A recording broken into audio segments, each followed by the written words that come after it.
Hello everyone, welcome to our channel Kalyani's family vlogs. నేను మీ కళ్యాణి.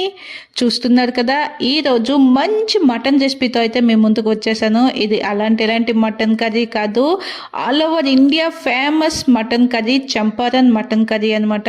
రీసెంట్గా ఇక్కడ ఒక ఫేమస్ రెస్టారెంట్లో అయితే టేస్ట్ చేసాము. నిజంగా టేస్ట్ చాలా బాగుంది. సో మీ అందరికీ కూడా షేర్ చేయాలని అక్కడ వాళ్ళ దగ్గర నుంచే రెసిపీ డీటెయిల్స్ అన్నీ తెలుసుకొని మీకైతే షేర్ చేసేస్తున్నా. దీన్ని రెగ్యులర్గా రైస్తో రోటీస్తో తింటూనే ఉన్నాము. సో ఈసారి మన సౌత్ స్టైల్లో రాగి ముద్ద ప్రిపేర్ చేశాను. అంతేకాకుండా వీటిని చేయమని చాలా రోజులుగా అడుగుతుంటే ఇలా సర్ప్రైజ్ చేశాను అన్నమాట. సరే, ఈరోజు ఒకటి చేశాను. మీరు ఎప్పటి నుంచో చేయమన్నది అదేటో గెస్ట్ చేయండి. బిర్యానీ నెలకు ఎన్నిసార్లు తింటారు? మీరు ఇప్పుడు వరకు తినలేదు, నేను ఎప్పుడు చేయలేదు. దానికోసం మట్టి కుండలు కూడా కొన్నారు. చికెన్ ఈరోజు మీరు చికెన్ తెచ్చారా? మటన్. అచ్చా, మటన్. వావ్.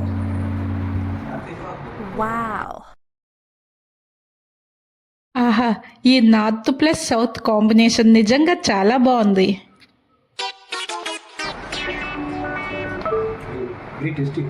నిజంగా బాగా వచ్చిందా? మటన్ ఎక్కడ ఉంది? మరి ఇప్పుడు రెసిపీలోకి వచ్చేస్తే, ఇక్కడ అరకిలో మటన్ని మంచిగా కడిగి పక్కన పెట్టుకోవాలి. దీనికోసం ఒక మసాలా పౌడర్ని అయితే ప్రిపేర్ చేసుకోవాలి, చంపారన్ మసాలా పొడి.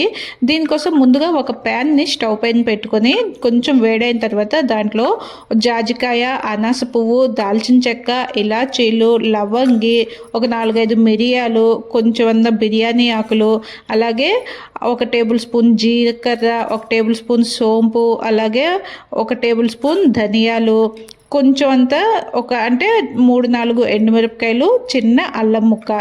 ఇవి కొంచెం డ్రై రోస్ట్ చేసుకోవాలి. చేసుకున్న తర్వాత వీటిని మెత్తగా పొడి చేసి పక్కన పెట్టుకోవాలి. ఈ మసాలా పొడి వేసి మటన్ని కుక్ చేస్తుంటే ఆ వచ్చే అరోమా ఉంటుంది, ఇల్లంతా నిండిపోయి చాలా బాగా అనిపిస్తుంది. చూసారు కదా, ఇలా మెత్తగా పౌడర్ చేసి దీన్నైతే ఇప్పుడు పక్కన పెట్టుకుందాం. ఇప్పుడు మనం మటన్ని మ్యారినేట్ చేసుకోవడానికి ఏమేం కావాలో అన్నింటినీ కూడా రెడీ చేసుకొని మటన్ అయితే మసాలాలన్నీ పట్టించుకోవాలి. ఇప్పుడు చూస్తున్నారు కదా, ఇక్కడ 1 కప్పు వరకు ఇది సరిసవ నూనె అనమాట. ఈ మటన్ రెసిపీకి సరిసవ నూనె వేస్తేనే ఆ ఫ్లేవర్ అనేది యాజ్ ఇట్ ఈస్గా ఉంటుంది. నచ్చకపోతే మీరు నార్మల్ కుకింగ్ ఆయిల్ని కూడా యూస్ చేసుకోవచ్చు. ఇప్పుడైతే మనం శుభ్రం చేసుకున్న మటన్లోకి సరిపడా ఉప్పు, పసుపు, ఇక్కడ కారాన్ని కాశ్మీరీ కారం పౌడర్ని అయితే వాడుతున్నాను. ఎందుకంటే కొంచెం కలర్ అనేది మంచి అట్రాక్టివ్గా కనిపిస్తుంది, రెడ్ కలర్ కానీ, లేదంటే నార్మల్ మసాలా కూడా వాడుకోవచ్చు. అలాగే కొంచెం అంతా జీలకర్ర పొడి, ధనియాల పొడి, కొంచెం మటన్ మసాలా, మనకి readymade mutton masala, meet masala ఉంటుంది కదా, అది కూడా 1 స్పూన్ వరకు వేసుకోవాలి. తర్వాత ఇక్కడ నేను చెప్పాను కదా, పచ్చిమిర్చి, అలాగే అల్లం, దాన్ని పేస్ట్ అయినా చేసుకోవచ్చు, లేదా ఇలా కోర్స్గా కొంచెం దంపి పక్కన పెట్టుకోవాలి. దీంట్లో నేను వెల్లుల్లి అయితే వేయలేదు, ఓన్లీ పచ్చిమిర్చి, అల్లం అనమాట. ఇంకా దీనికి మనం 1 కిలో మటన్ తీసుకున్నామంటే దానికి 1/4 కిలో వరకు ఉల్లిపాయలు తీసుకొని చూపించాను కదా, ఇలా సన్నగా కట్ చేసుకోవాలి. ఎందుకంటే మనం ఆనియన్స్ని ఎంత సన్నగా కట్ చేసుకుంటే మనకి ఆనియన్స్లో ఉండే వాటర్ అనేది బాగా రిలీజ్ అవుతుంది కదా. అప్పుడు మనకి ఈ మటన్ని కుక్ చేయడానికి మనం ఎక్స్ట్రా వాటర్ ఏమి వేయమన్నమాట. ఈ ఆనియన్స్ వాటరు, అలాగే మటన్లో ఉండే వాటర్తోనే ఇది కుక్ అవుతుంది.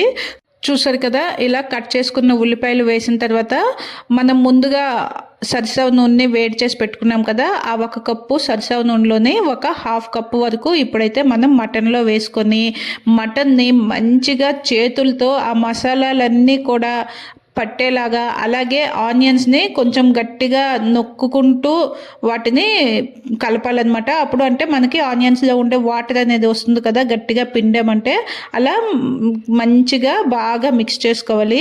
తర్వాత మనం ముందుగా పౌడర్ చేసి పెట్టుకున్నాం కదా మటన్ మసాలా పౌడర్, ఈ చంపారన్ మసాలా పౌడర్ని, దీనిని కూడా మటన్ పైన అలా వేసేసి, ఇక్కడ చూస్తున్నారు కదా, నేను వెల్లుల్లి ఎందుకు వేయలేదు అంటే ఇక్కడ మనం నచ్చినన్ని వెల్లుల్లిని ఇలా మంచిగా వేసుకోవాలి. వేసుకోవచ్చు. సో మేమైతే మరి నలుగురు ఉన్నామని చెప్పి నేనైతే 4 వెల్లుల్లి వేసాను. కానీ తినేటప్పుడు తెలిసింది ఈ వెల్లుల్లి కూడా ఎంత టేస్టీగా ఉంటుందా అలా అని తెలిస్తే ఇంకో 4 వేసేదాన్ని అనుకున్నాను. నిజంగా ఆ వెల్లుల్లి అయితే తినడానికి చాలా బాగున్నాయి. చూసారు కదా, ఇలా మటన్లోకి అవసరమైనవన్నీ వేసి మంచిగా చేతులతోనే మిక్స్ చేసుకున్న తర్వాత ఒక అరగంట పాటు అలా పక్కన పెట్టేసుకుంటే మనకి ఆ మటన్కి మసాలాలన్నీ బాగా ఇప్పుడు చూసారు కదా, ఇక్కడ ఒక మట్టి కుండను తీసుకొని మనం ఆ 1 కప్పు ఆయిల్లో 1/2 కప్పు మటన్లో వేసుకున్నాం కదా, దాంట్లో నుంచి ఇంకొంచెం ఆయిల్ని ఇలా కుండలోకి వేసి ఆ కుండ మొత్తం ఆయిల్ స్ప్రెడ్ చేసుకోవాలన్నమాట. స్ప్రెడ్ చేసుకున్న తర్వాత మనం ముందుగా మ్యారినేట్ చేసి అరగంట పాటు పక్కన పెట్టుకున్న ఈ మటన్ ఉంది కదా, ఆ మటన్ని మరోసారి మంచిగా పిండుకుంటూ గట్టిగా చేసుకొని ఆ మటన్ని కూడా కుండలో ఇలా మంచిగా సర్దుకోవాలి. ఇక్కడ ఈ మటన్ రెసిపీకి ఈ కుండలో వండటం వల్ల దానికి ఆ ఎక్స్ట్రా డిఫరెంట్ టేస్ట్తో పాటు మంచి ఫ్లేవర్ కూడా ఉంటుంది. దీనిని కూడా మనం మంచిగా ఒక కుక్కర్లో కుక్ చేసిన టైప్లోనే చేస్తామన్నమాట. మీకు కూడా ఈ మట్టి కుండలు అవైలబుల్గా ఉంటే తప్పకుండా దీంట్లోనే ట్రై చేయండి. ఆ టేస్ట్ ఫ్లేవర్ అనేది చాలా బాగుంటుంది. ఒకవేళ మట్టి కుండలు అవైలబుల్గా లేవు అంటే ఇంకా మీ ఇష్టం, కుక్కర్లో కానీ కడాయిలో కానీ కుక్ చేసుకోండి. చూసారు కదా, ఇందులో అయితే నార్మల్గా వాటర్ అయితే వేయని అవసరం లేదు. నేను కొంచెం ఆ మసాలాలు అవి గిన్నెకి పట్టుకున్నాయని ఒక 4 స్పూన్ల వాటర్ ఉంటుంది, కొంచెం అలా గిన్నెని తిప్పేసి వేసుకున్నాను. తర్వాత మనం మిగిలిన సరిసవ నూనె ఉంది కదా, నూనె, దానిని కూడా మటన్ పైన మంచిగా వేసుకొని ఆ మటన్ని అలా అడ్జస్ట్ చేసుకున్న తర్వాత కరెక్ట్గా సరిపడే మూతనైతే పెట్టుకోవాలి. పెట్టిన తర్వాత ఇక్కడ మనం మైదా కానీ లేదా గోధుమ పిండిని కానీ తీసుకొని ఇలా ముద్దగా ప్రిపేర్ చేసి దాన్ని అయితే మనకి బయటికి ఆ ఆవిరి అనేది రాకుండా ఇలా కుండ మొత్తాన్ని సీల్ చేసుకోవాలి. ఇది కూడా కంపల్సరీ అనమాట. మట్టి కుండలో వండేటప్పుడు దీన్ని ఇలా చేసుకోవాలి. అప్పుడే మనం ఆ లోపల మటన్ అనేది కరెక్ట్గా మంచిగా కుక్ అవుతుంది. చూసారు కదా, మన కుండని ఇలా పిండితో చుట్టూ ఎంత మంచిగా కవర్ చేసేసామో. ఇలా కవర్ చేసిన తర్వాత ఇప్పుడు మనకి కొంచెం ఆ ఆవిరి అనేది బయటకు రావడానికి ఒక చిన్న గ్యాప్ అయితే చేసుకోవాలి. ఇక్కడ చూసారు కదా, నేను చాక్తో అలా కొంచెం గ్యాప్ చేసి ఉంచాను. అంటే మనకి ఆ మటన్ కుక్ అవుతున్నప్పుడు అది కుక్ అయింది లేదు అనేసి మనకి బయటకి ఇలా తెలుస్తుంది. దీనిని కరెక్ట్గా కుక్ చేయడానికి అంటే ఒక 40 నిమిషాల నుంచి గంట టైం అయితే పడుతుంది. అది కూడాను ఫుల్ సిమ్లో పెట్టుకొని కుక్ చేసుకోవాలి. ఇంకా ఇప్పుడు నేను చూపించాను కదా, మటన్ని ఎవ్రీ 10 మినిట్స్కి ఒకసారి మధ్య మధ్యలో అలా కలుపుతూ ఉండాలన్నమాట. అప్పుడు కదిపేటప్పుడు మనకు ఆ లోపల మటన్ అనేది కదిలినట్టుగా కూడా అనిపిస్తుంది. చూసారు కదా, నేనైతే కరెక్ట్గా 1 అవర్ అయితే సిమ్లో పెట్టి ఉడికించాను. నేను అప్పటికి డౌట్గా ఉన్నాను. అంటే మటన్ని మనం విజిల్స్ కుక్కర్లో పెట్టి విజిల్స్ వేయిస్తాం కదా, ఇలా ఉడుకుతుందా లేదా, నీళ్ళేమీ వేయలేదు, మాడిపోతుందా అని చాలా డౌట్ పడ్డాను. కానీ యాజ్ ఇట్ ఈస్గా ఎంత పర్ఫెక్ట్గా వచ్చిందో మీరే చూడండి. మంచిగా మటన్ కుక్ అయింది. మనకు ఆ గ్రేవీ కన్సిస్టెన్సీ కూడా చాలా కరెక్ట్గా వచ్చింది. ఎక్కడైతే మటన్ రెడీ అయిపోయింది కదా, అది చేసుకుని దానిని రెగ్యులర్గా తినే రైస్ రోటీస్తో ఎందుకు ఇంకా ఏదైనా డిఫరెంట్గా చేద్దామని నేనైతే ఇలా రాగి ముద్ద ప్రిపేర్ చేశాను. నిజంగా ఈ రాగి ముద్దకి అలాగే ఆ మటన్ కర్రీ గ్రేవీ అంతా కూడా అంటే కాంబినేషన్ అనేది చాలా బాగా వచ్చింది. మీలో ఎవరైనా కానీ ఈ వీడియోని చూస్తున్నారంటే ఈ సండే దీనిని ప్రిపేర్ చేయడానికి తప్పకుండా ప్రయత్నించండి. నిజంగా మీ ఇంట్లో వాళ్ళందరికీ అయితే చాలా బాగా నచ్చేస్తుంది. ఇక్కడ నేను రాగి ముద్ద ప్రిపేర్ చేయడం కోసం ఇక్కడ 2 కప్పులున్నర వాటర్ని అయితే నేను ముందుగా వేడి చేసుకున్నాను.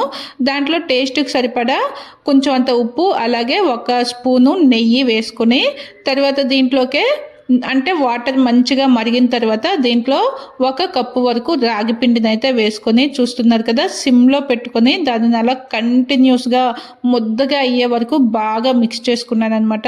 తర్వాత ఫైనల్గా రాగి ముద్దకి నెయ్యి ఎంత వేసుకుంటే అంత బాగుంటుంది కదా, సో ఇంకొంచెం నెయ్యి వేసుకొని దీనిని మరోసారి మంచిగా కలిపి స్టవ్ ఆఫ్ చేసేసాను.